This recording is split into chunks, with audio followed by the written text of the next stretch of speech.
श्री स्वामी समर्थ. अधिक मासातील गुरुवारी करा हा छोटा उपाय.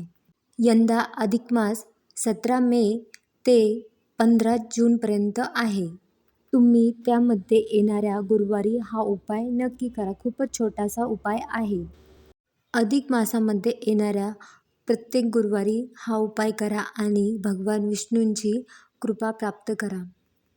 या उपायामुळे तुमच्या जीवनातील दारिद्र्य दूर होऊन सुखसमृद्धी नांदेल. तुमच्या घरातील आर्थिक समस्या दूर होतील.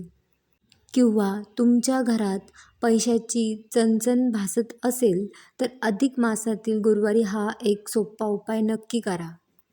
शास्त्रानुसार पिंपळ वृक्षावर भगवान श्री हरिविष्णूंचा निवास असतो. अधिक महिन्यात गुरुवारी पिंपळाची सेवा केल्याने भगवान विष्णूसोबतच माता लक्ष्मी देखील प्रसन्न होते.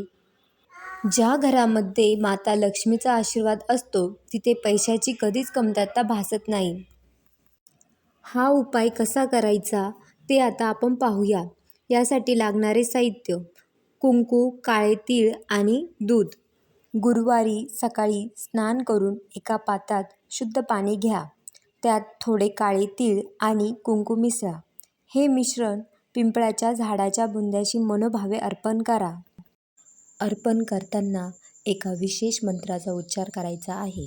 तो मंत्र असा आहे की ओम चैतन्य अश्वत्थाय नमः शरण मम.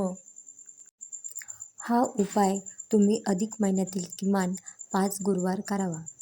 अधिक मासातील गुरुवारापासून या उपायाची सुरुवात केल्याने भगवान विष्णूंची विशेष पूजा घडते आणि माता लक्ष्मीचा तुमच्या घरामध्ये कायमस्वरूपी प्रवेश होतो. अधिक मासातील गुरुवारी हा साधा पण अत्यंत प्रभावी उपाय करायला विसरू नका. श्रद्धा आणि भक्तीने केलेला उपाय तुमचे नशीब पालटू शकतो. माहिती आवडली तर व्हिडिओला लाईक करा आणि कमेंटमध्ये ओम नमो भगवते वासुदेवाय नक्की लिहा. चॅनलला नक्की सबस्क्राईब करा. आपण हा व्हिडिओ बघितला त्याबद्दल धन्यवाद.